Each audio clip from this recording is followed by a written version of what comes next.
ઘણા બીજો ધર્મ પાળતા હોય ને, હવે પરણી નહીં આવે એટલે અહીંયા સેવા કરીને પાછા પોતાના જ્યાં મારે કહેવાય નહીં ક્યાં જાય. તો આ બે બાજુ આસક્તિ છે ત્યાં સુધી તમારો મેળ ન પડે. બધામાંથી ચિત્ત કાઢીને તમારા ઠાકોરજીમાં ચિત્ત પરોવો, પણ તમારે બીજું કાંઈ કરવાની જરૂર નથી. ચિત્ત ચોર બધું કરશે પછી. આ એવો ચોર છે, ચોર હોય ને આપણી નજર બચાવીને ચોરી કરે. આ ચોર એવો આપણી નજરની સામે કરે અને આપણે ઈચ્છીએ કે ચોરી કરે. આ ચોરની વિશિષ્ટતા છે. મુખ્ય ધર્મરૂપ પ્રભુ જ છે એમ દ્રઢ થઈ ગયા પછી બીજાનો આશ્રય વગેરે છોડવાથી કોઈ પણ દોષ લાગે નહીં. દોષની નિવૃત્તિ થવા માટે શ્રી હરિને ધર્મ સ્વરૂપ જોવા. ઓલા બેને નહીં, મંદિરમાં બધાય દેવલા હતા, પ્રભુ પધાર્યા, બધાય સાબરમતી પધરાવી દીધા. હવે કિલ્લોલ કરે છે. તો તમારો ધર્મ જ સેવાનો છે.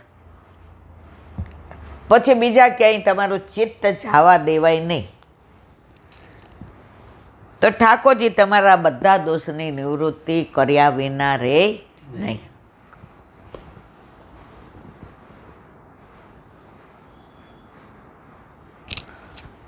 શ્રી વલ્લભાતી સુબોધનીજીનું પાન વલ્લભ કરાવે તો થાય, અને સ્પર્શ કરવો આપણા બસની વાત નથી.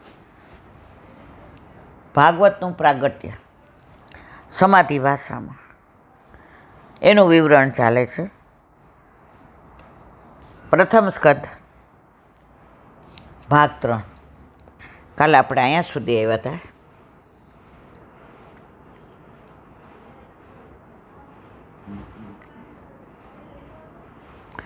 જે જીવને સાધન સંપાદક યોગ્ય દેહ મળી ગયો છે તેને માયાના ગુણદોષનો સંબંધ થતો નથી.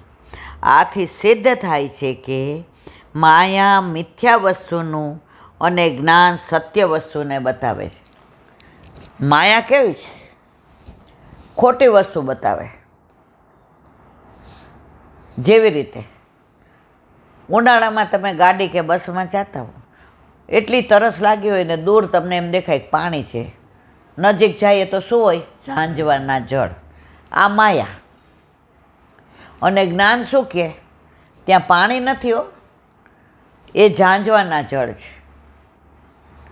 આ તો ઝાંઝવાના પાણી, આશા ખોટી રે બંધાણી, દીવડો નહીં રે જલે, હંસલા હાલો ને હવે, મોતીડા નહીં રે. થાક્યો મથી રે મથી, કારણ મળતું નથી, સમજણ પડતી નથી, હંસલા હાલો ને હવે, મોતીડા નહીં રે મળે. હંસલો એટલે આત્મા. હવે બહુ અહીંયા સંસારમાં મોતીડા ગોઈતા પણ કાચ જ મળ્યા. થાક્યો મથી રે મથી, કારણ મળતું નથી, સમજણ પડતી નથી. હવે સમજી જા, પણ આપણે સમજતા નથી. પછી હંસલો કહે છે હવે નો સમજા, હાલો મારે તમારી યારે 84 લક્ષ્યોની ફરવાનું છે.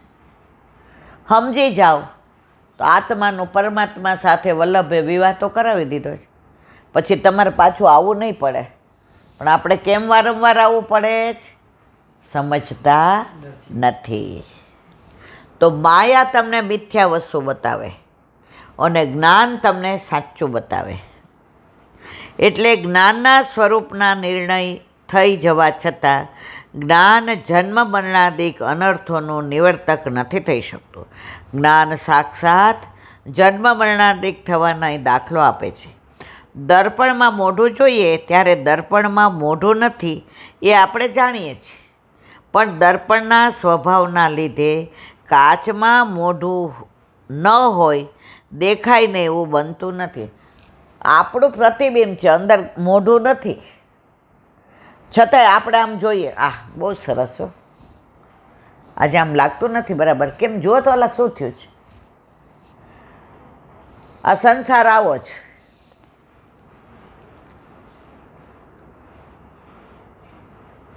એવી રીતે જ્ઞાન હોવા છતાં માયા હોવાથી જન્મ મરણાદિક અનર્થ રહેવાના જ. માયા છે ને ત્યાં સુધી તમારે જન્મ મરણના પુનરપી જન્મ પુનરપી મરણ, આ બધું સમજીએ સારું. અહીંયા બેઠા હોય ત્યારે આમ એવું થઈ જાય, જેવા બહાર જઈએ અવાજ બદલાઈ જાય. એ સમજાઈ જશે ને તેથી બેડો પાર. જેમ જ્ઞાન હોવા છતાં દર્પણનો અભાવ થઈ શકતો નથી, એમ જ્ઞાનથી માયાનો અભાવ પણ થઈ શકતો નથી. અને જ્યાં સુધી અનર્થની મૂળભૂત માયા વિદ્યમાન છે ત્યાં સુધી જન્મ મરણાદિક અનર્થોની નિવૃત્તિ. જ્યાં સુધી તમે માયામાં ડૂબેલા છો ને, મારો દીકરો, મારું ઘર, ત્યાં સુધી તમને માયા એમ કહે છે આ બધું તારું જ છે. પણ જ્ઞાન કહે છે, ભક્તિ કહે છે આ તારું નથી, આ ભેગું લઈ જવાનું છે. ભેગું લઈ જવાનું છે તો કાંઈ કરતા જ નથી. જો આનો ભાર નહીં લાગે લઈ જાશું ત્યાં લીલામાં, આ બધાનો ભાર લાગશે. ઠાકોરજી કે હાથ આજ કરીને આવી બધું. ત્યાં ચોપડા લખાય છે. એક સંત હતા, તો એક ગામમાં એક ભાઈ હતા.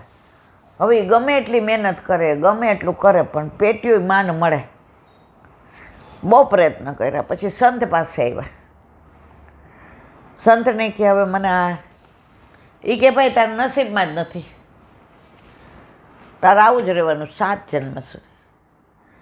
મહારાજ કાંઈક તો કૃપા કરો, ગુરુ છો. એ કે 5 વર્ષ આપો, તારે ગેંગટિયા, તારે આ પૈસા ને દ્રવ્ય ને કાંઈ ચિંતા જ નહીં. 5 વર્ષ પછી જેવો હતો ને એવો ને એવો. એ કે કાંઈ વાંધો નહીં, 5 વર્ષ તો આપો.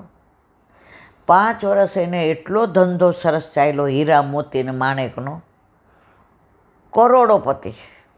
એણે પૈસો ભેગો ન કર્યો. ઠાકોરજીની સેવા, સ્મરણ, સત્સંગ, નિષ્કંચનને મકાન દેવાના, ખાવાનું, 12 મહિનો અનાજ ભરી દેવાનું, વાવ ખોદાવવાની, કૂવા ખોદાવવાના, ધર્મશાળા બંધાવવાની, ભણવું હોય એને પૈસા દેવાના, સુવાવડીને સુવાવડાવીને પૈસા ન હોય તો બધી જાતની. હવે 5 વર્ષ થઈ ગયા એટલે એ સમજી ગયો, કાલથી પાછા આપણે હતા એવા ને એવા. ગુરુદેવ 2 દી પહેલાં આવ્યા. કેમ ભાઈ? બસ 5 વર્ષ આનંદ કર્યો, હવે તૈયાર છો જે તમે કહો. છેલ્લે દિવસે ગુરુદેવ આવ્યા, હવે કાલથી તૈયાર? એ કે હા ગુરુદેવ, બિલકુલ તૈયાર. ઓલા જૂના ઘરમાં જ જઈશ, એ જ મારી સાયકલ, એ જ મારો ગામે ગામ જઈને નાના નાના વાસણ વેચવાનું. ગુરુદેવ કે કાલ તારે જરાય ચિંતા નહીં કરવા, તે 5 વર્ષમાં એટલા સારા કર્મો ભેગા કર્યા કે તારા ચોપડે તારા બધા કર્મો ખપી ગયા. અને હજી આવો રહીશ તો 7 જન્મ સુધી તને આવો આનંદ જ મળશે. મારે કાંઈ ભેગું નથી કરવું, મારે જે ભેગું કરવું છે સત્કર્મો કરવા છે, જે આપણે નથી કરતા. અહીં શંકા કરે છે કે જન્મ મરણાદિ અનર્થ મોહથી થાય છે. તે મોહ જ્ઞાન વડે દૂર થાય છે, અને માયા રહેલી હોય તો પણ કંઈ કરી. જો તમે નક્કી કરી લીધું કે મારે આ બાબતમાં પડવું જ નથી, પણ માયા એવી છે ને તમને પાડી જ દે. પેલા ક્વિઝ હોય ને, કોણ બનેગા કરોડપતિ, તમે આખા ગામનું વાંચીને ગયા હો, આખું વર્ષ તૈયાર કરીને ગયા હો, બધાય કે તાને તો કોઈ ચેલેન્જ ન કરે, ત્યાં જાઓ પહેલાં પ્રસંગમાં ઠપ. એમ મારા વાલા, જ્યાં સુધી માયા છે ને ત્યાં સુધી મેળ ન પડે. હા, સમજી જાય ને કે આ બધી માયા છે. પાછા એમ કહ્યું, સંસારમાં રહી બધું ધ્યાન તો રાખવું જોઈએ ને, કોઈ આપણું લઈ ન જાય, પછી આપણું પાછળ શું થાય? આમાં આમાં અંદર ખૂપે જ જઈએ છે. તો આ બધી લીલાઓ અદ્ભુત. હાલો, હવે બધા રાહ જુએ છે, સત્સંગને વિરામ આપીએ. બોલો વલ્લભાધીશ કી. શ્રીમદ ભાગવત અને મારા गुरुदेव ने दंडवत प्रणाम करूँ छू। ચંદ્ર सरोवर पे सूरदास जी के द्वार पे मेरा दंडवत प्रणाम। સુરભી सुरभि कुंड पे परमानंद दास जी के द्वार पे मेरा दंडवत प्रणाम। જમના कर्णावता पे संकर्षण कुंड पे कुंभन दास जी के द्वार पे मेरा दंडवत प्रणाम। બિલછુ बिच्छू कुंड पे कृष्णदास जी के द्वार पे मेरा दंडवत प्रणाम। કદમ कदम खंडी पे गोविंद स्वामी के द्वार पे मेरा दंडवत प्रणाम।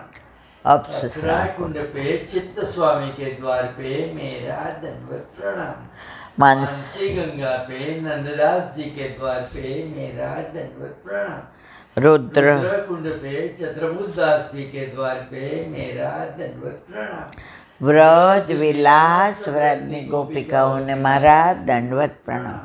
હે વલ્લભ, સવારથી અત્યાર સુધી સેવા સ્મરણ સત્સંગ જે પણ તે કરાવ્યું તે તારા ચરણારવિંદમાં સમર્પણ કરું છું. ભૂલ અપરાધ થઈ હોય તો ક્ષમા કરજો. બોલો વલ્લભાધીશ કી જય. દ્રઢયેન ચર ચરણ કેરો ભરોસો દ્રઢઈ ન ચરણ કેરો શ્રી વલ્લભનક ચંદ્ર છટાબીન સબ જુગ માય અંધેરો ભરોસો દ્રઢઈ ન ચરણ केरो साधन और नहीं आ कली में जहाँ सोय निवेरो सूर का कहे द्विविध आंधरो बिना मूल को चेरो भरोसो દ્રઢઈ ન ચરણ દ્રઢઈ ન ચરણ દ્રઢઈ ન ચરણ કેરો. શ્રી વલ્લભાધીશ કી. આજનો આ સત્સંગ મારા વલ્લભના ચરણારવિંદમાં સમર્પણ કરું છું. ભૂલ અપરાધ થઈ હોય તો ક્ષમા કરજો. આ મારા વલ્લભની વાણી અને ભૂલ હોય એ મારી. બોલો વલ્લભાધીશ કી જય. બધાય વૈષ્ણવને જાજા કરે જય શ્રી કૃષ્ણ. જય શ્રી કૃષ્ણ.